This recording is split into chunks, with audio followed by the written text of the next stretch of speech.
Welcome back to Ask Dr. Mia. And today I am joined by Alex Drane from Archangels. And Alex, welcome to the podcast. I'm so happy to be here. I'm grateful to you for the work that you're doing and the warmth and authenticity that you bring to doing it. So thank you. Well, thank you. Well, tell us a little bit about how you started Archangels and what is it for our audience who may not have heard of Archangels? So the concept behind it is incredibly straightforward, which is over 40% of adults in the US right now are serving as an unpaid caregiver for friends, family, and or neighbors. And the beautiful and also unfortunate truth for most of them is they don't think of themselves in this role. They're not thinking of themselves at all, actually. They're laser focused on helping the person and or more often people that they're looking out for get through their days. And so in so doing, they don't get a lot of support for themselves. So job number one is we use shameless hustling any way we can to find this gorgeous population who is not self-identifying.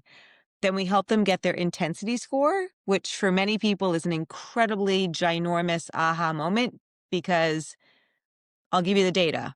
If you think of a Likert scale, a scale of 1 to 5, 79% of people who before they get their score would rank themselves a 1 on whether or not they're a caregiver at the end are 4.2. So they have massively transformed to, oh my gosh, this is me. And that's really a big part of what we spend our time, all the data, the research, the experiential knowledge we've created over now 20 years, culminating in the last 10. And then our final thing that we work to do is match people with resources that already exist, but they're never going to know about them if A, they don't know they're in this role, B, they never think that it's relevant for them, even if they do realize they're in this role, and C, they're too overwhelmed or exhausted to go find these things and they're spread all over the place. So our job is to sort of help make that process happen. We find, gather, take deeply seriously how important data is in that process because data is what helps big employers or big policy and advocacy folks or folks in state or federal government make decisions about allocating money. And unpaid caregiving on average costs between $8,000 and $12,000 a year out of pocket. So we need to get some more money and resources to this population. And it also drives policy and advocacy changes, and big employers or big brands or big health systems gets their attention, so they might invest differently in supporting this population. Yeah, thank you for sharing that. I feel like there's such a difference in terms of how people come to caregiving and whether they identify themselves as a caregiver and how do systems, whether it's employers or government or policymakers, think about caregiving and we're all kind of speaking different languages. I know I love Yeah. that you share that you guys have been really collecting important data and using that data for policy advocacy. But interestingly, I am actually coming from a conference, implementation science, and the plenary speaker is John Green, the author who wrote all about tuberculosis and how as scientists, researchers, our default of going to the data is actually not what the public wants to hear. Yeah. People want to hear stories and Yes. things that connect with them.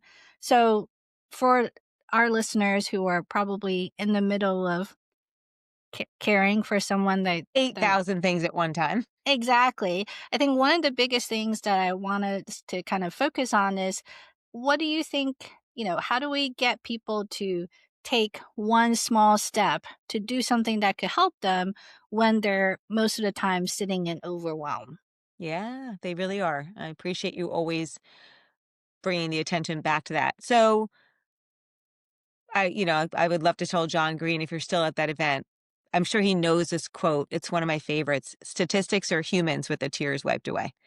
And we like data only because it allows people to understand that the stories their bodies are living and feeling, they are not alone in them.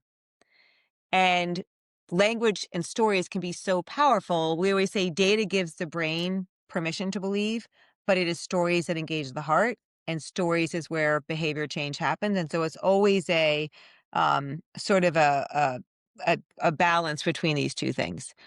That's why we have people get their score, because it Mm, takes somebody from what I will call an othering, like, oh, that's someone, that's not me, that's someone else, to beginning to internalize, oh my gosh, this is me. And people in their own head, it's like start to feel the stories that they're living.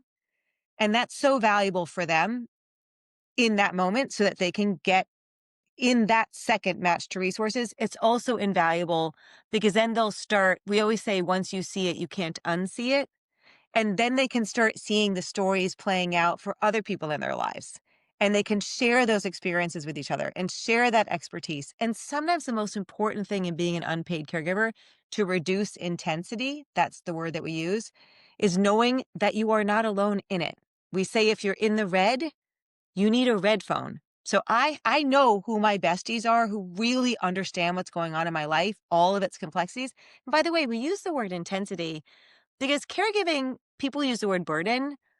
I'm not a fan of that word. It mhm, is exhausting. It is intense. Sometimes I want to tear my hair out. I often swear. That's my way of reducing my intensity is I swear. It's also beautiful. I love the people that I care for. And even if they're not family, and even if we weren't friends, that doesn't mean that I don't feel for some reason, if you're caregiving for someone, you feel an accountability, a responsibility. It could be a cultural thing, right? There mhm, are a lot of cultures where caregiving is not even a word.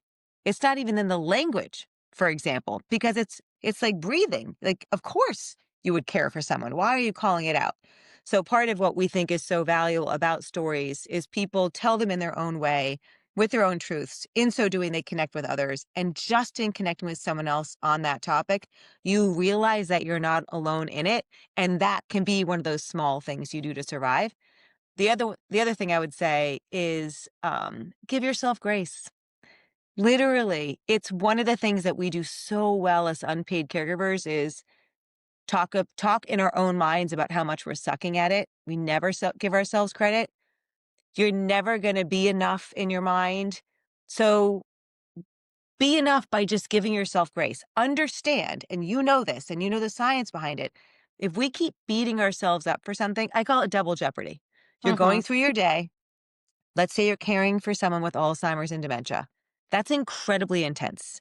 And it can feel exhausting when you feel like you're saying the same thing over and over again, or you're not able to provide the love that you want because someone is not able to receive it the way that you want them to.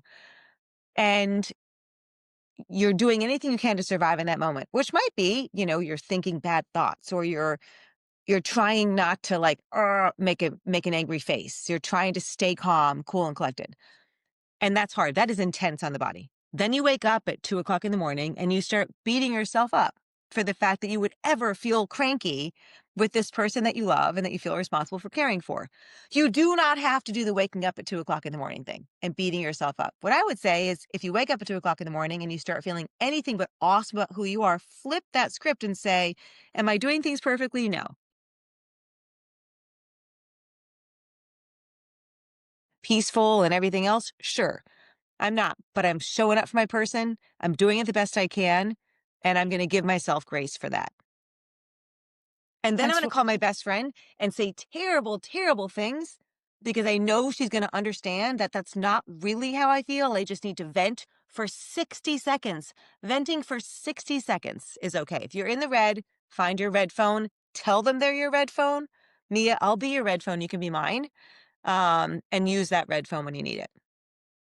Thank Thank you. you. And I And think what the intensity score is really helpful. And I took the quiz and looked at my own intensity, and I'm not no longer caring for my mom because she has passed, but I can definitely think back to when she was alive, and I was definitely in the red zone, and now I'm lower. I think I'm a yellow. There are still things that as a parent that I find that I don't have the yeah, time for myself, but, yeah. I'm just curious how are you doing today, Alex? Are you in the red?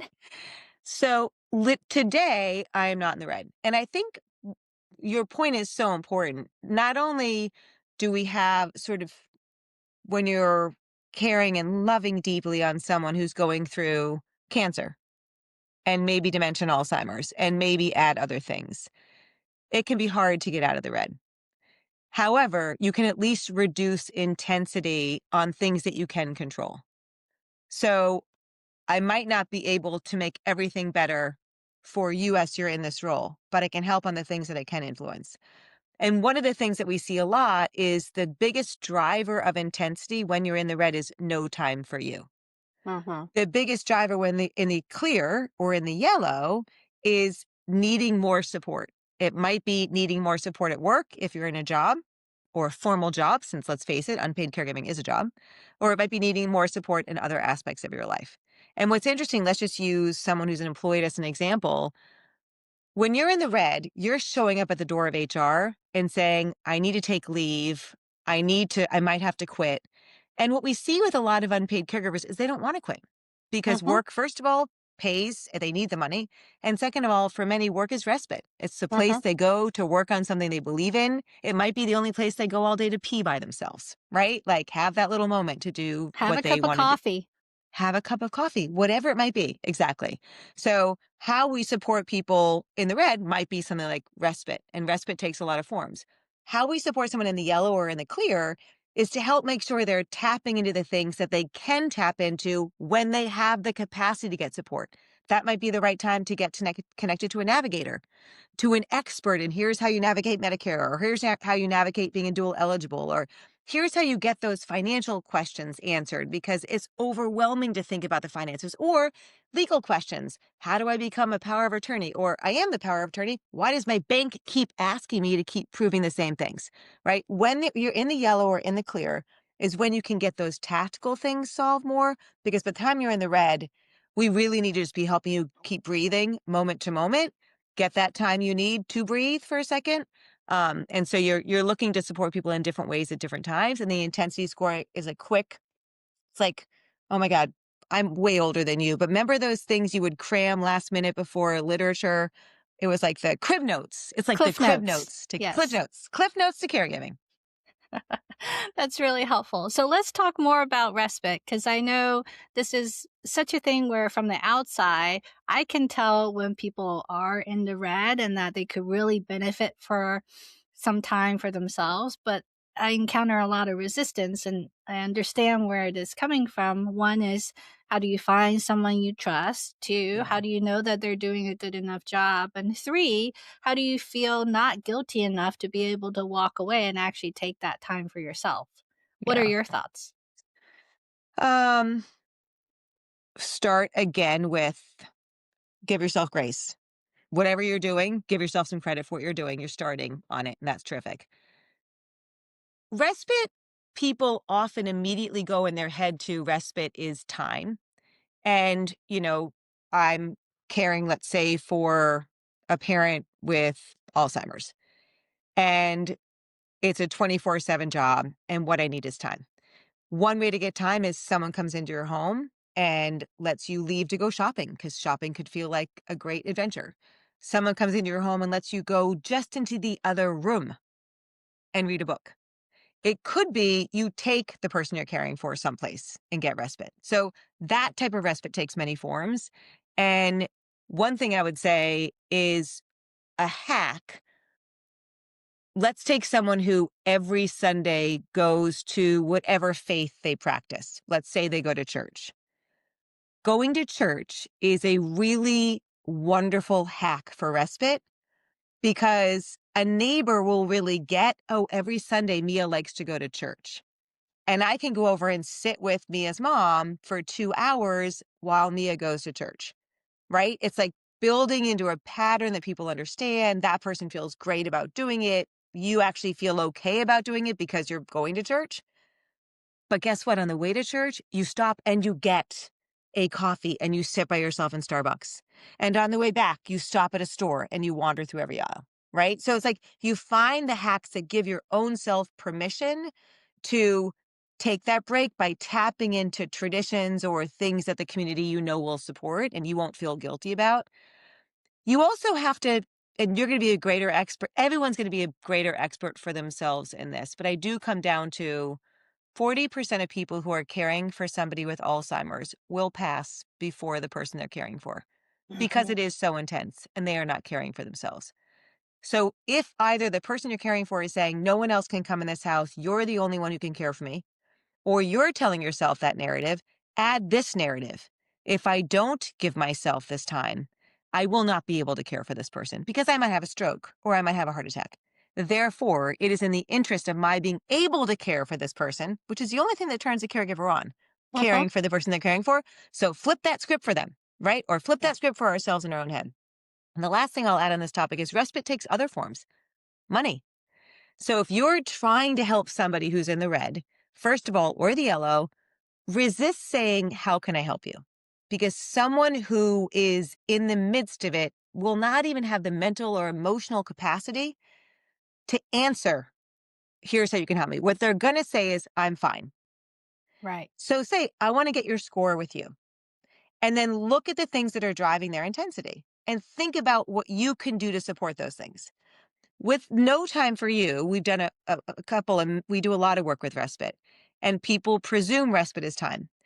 For this one example, it was actually a Roomba, because one of the things that was really hard is this person had an elder living with them and they had young kids. Mhm. And the time to keep the floor clean was like not happening. It was torturing them. Someone gave them a Roomba because they got their, all this cool stuff happened. And that literally brought their intensity down because that was one thing they didn't have to add to their list. For someone else, it was putting monitors in the house so they would know if the person that they were caring for had left their bedroom, right? And that would wake them up so they could actually sleep soundly, so they were not constantly on alert. You can do that remotely as well. So if you're caring for someone who's not in your home and you're not sleeping because you're afraid they're going to get up and wander in California or you live in Boston, then this can set up an alert mechanism. So respite can be time. It can be sending someone money. It can get their score of them and figure it out. And then you use your brain. Don't ask them to use theirs to come up with ways to get them whatever they need to bring that intensity down. So if someone is actually in the overwhelm and they're, can't think of what to ask and or maybe embarrassed to even ask for help, allowing other people to know what their intensity score is and kind of have a conversation to go from there. Yeah. Because one of the things that's really interesting, it's what's so beautiful about caregivers. It's why I love them. They're not sitting around thinking about them and what do they need. So it's out, if we're not in the red, our job is to, I think of it as, if you're drowning, right? My mom taught me this when our kids are very young. People who are drowning don't wave their arms around yelling, I'm drowning. Their body begins to shut down. Their arms go straight up or they go straight down and they sink under the water. So if you're a lifeguard and what you're looking for is this, it's not working. What we need to do is be scanning the horizon and look for the people who are not asking for help, but you know their life circumstance, Mhm. and you march straight up to them or you pick up the phone and call them and say, Mia, I know you are in the thick of it. And I have a sense that you don't have time or energy to think about yourself. We're going to do this exercise together. I'm going to become your partner in this. I'm your red phone. You don't have to say yes or no. Let's just do this thing together. We also collaborate with Joint Commission on something called the Care Badge, which literally can mean so much to folks just to get in their email or print it out on a piece of paper, or you can actually get someone a challenge coin that honors the work that they're doing.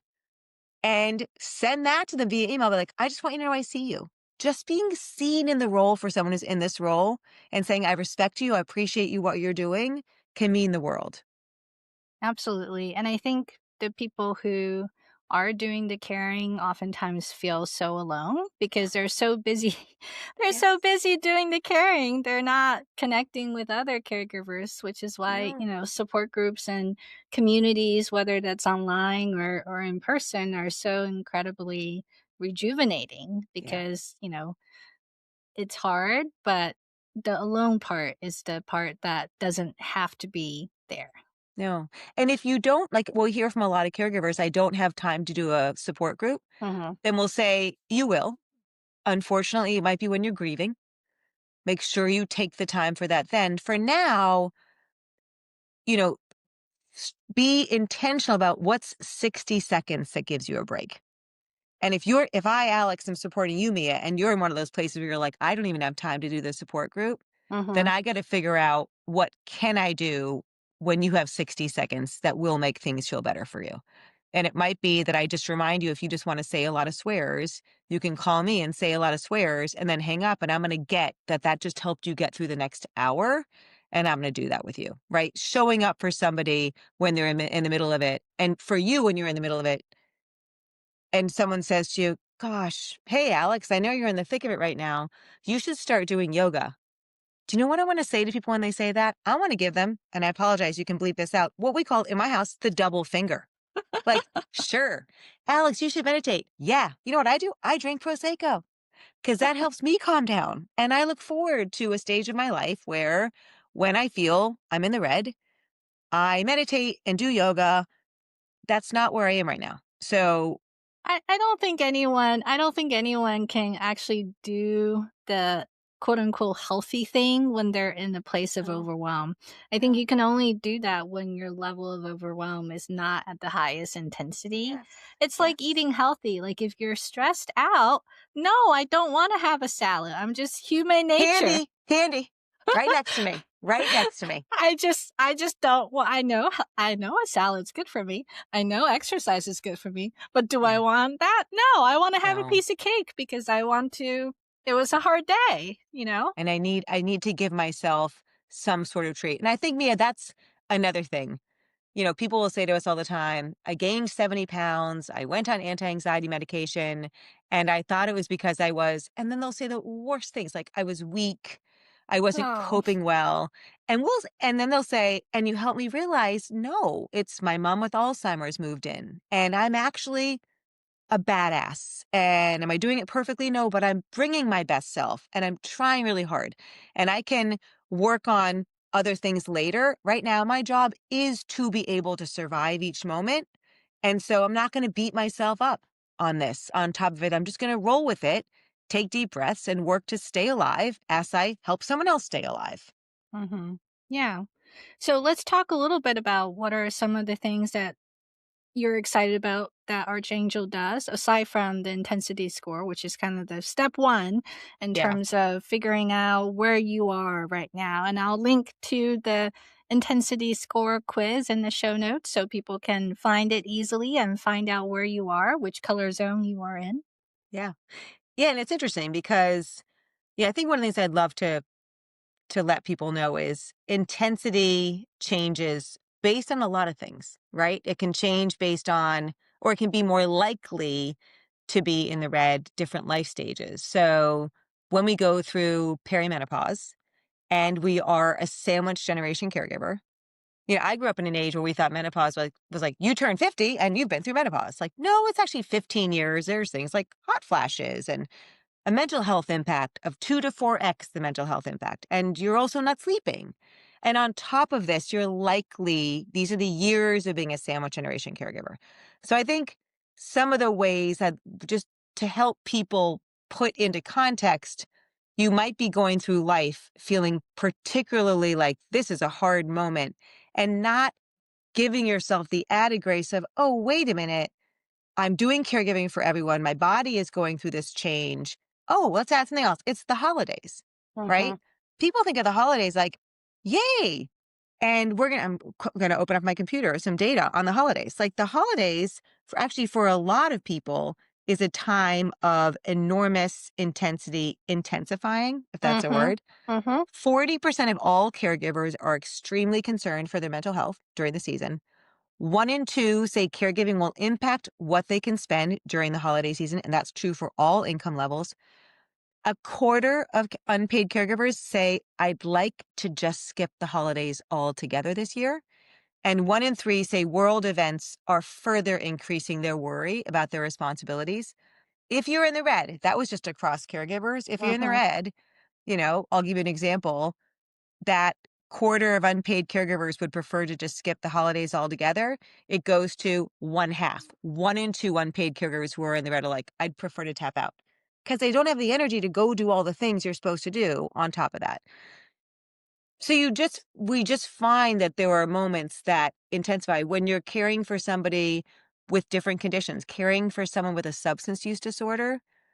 There's a level of hypervigilance that exists always because even if someone, but this is not a type of caregiving we think about a lot, Mhm. caring for someone with a mental health impact, right? So I think recognizing when you're in the right, it has a huge impact on our relationships.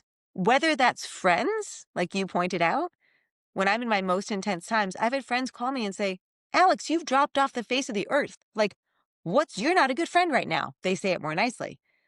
And then I'll have to be like, oh my gosh, I am so sorry. I'm not a good friend because all of my time is here. And then I'll say, let me just tell you what happened in the last month. And then they'll say, well, why didn't you tell me that? And I'm like, I'm too overwhelmed to even explain to you what's going on. So that's another reason why pick the people that you and force yourself to let them stay inside with you on what's going on. When someone calls you and says, how are you doing? Tell them really how you're doing. Yeah. Laugh about it. I'm in the red and it effing freaking is hard right now, right? Try and resist saying, I'm fine. It's good. I know you're going to do that anyway, but try not to. Yeah. I think opening up and being vulnerable is so hard. And Yeah. I'm not sure how much of it is internalized and we tell ourselves versus kind of society telling us, Yeah. everyone's supposed to be happy during the holidays. And if you're not happy, you're doing something wrong. Where maybe it's just because of my professional field and also personally, grieving my mom's loss over the holidays. I feel like the holidays are, you know, They're not hard. that great. No. And I think holiday like the holiday magic is really based on the unpaid labor of a lot of women. It's 100. Well, absolutely. And we know that. We know the number of tasks, the number of hours. What's interesting, and hey, ladies, in the end, the fact that unpaid caregiving is about to cripple our economy. Let's take let's take a couple. Assume it's a man and a woman. Assume they each have parents who are still both alive. Maybe those parents are on their second marriage. So you could have a situation where one couple is responsible for 6, 7, 8 folks who are aging. We're getting to a place where there is not enough for that woman. She doesn't have enough time. So she's having to quit her job, but guess what? The guy's having to step up and do the job too. I just spoke at which a lot of guys would do. They just don't even see it. I just spoke at a event the other day, and it was primarily men in the audience. And I was giving this example of how, yes, it's women. And guess what, guys? You're doing it too. You don't realize you're doing it. And I gave examples like you're paying bills, you're coordinating care, you're making sure the house is safe, right? Those are all Mhm. sexist examples, but let me be sexist for a minute. And I hope everyone lives in an evolved household where everything is shared. That might not be true. And the number of men who came up to me after and said, oh my God, while you were saying that, I was paying my mother's bills. This Mhm. other guy, while you were saying that, my mom called me for the third time in a row. I couldn't pick up because I was sitting in the audience, but I figured out, oh, she's calling because she needs a ride to the doctor's appointment. And so I arranged the ride share and called my sister and asked her and texted my sister to say, please go make sure it happens. So the good and bad of if over 40% of adults are in this role, and if we look at the demographics shifting the way they are, we're getting to a place quickly as a country where all of us are going to have to pitch in.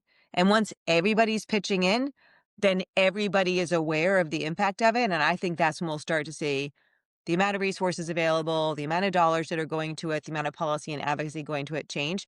But forget all that if you're listening. Just think about your own stories.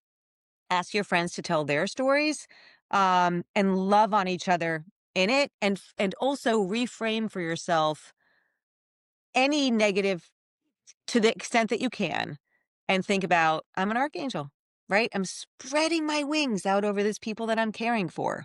Am I doing it perfectly? No. Are like puppy dogs and, lollipops? Is it all glory? No, it's incredibly intense. But I'm here and I'm showing up and I'm doing my best. Yeah.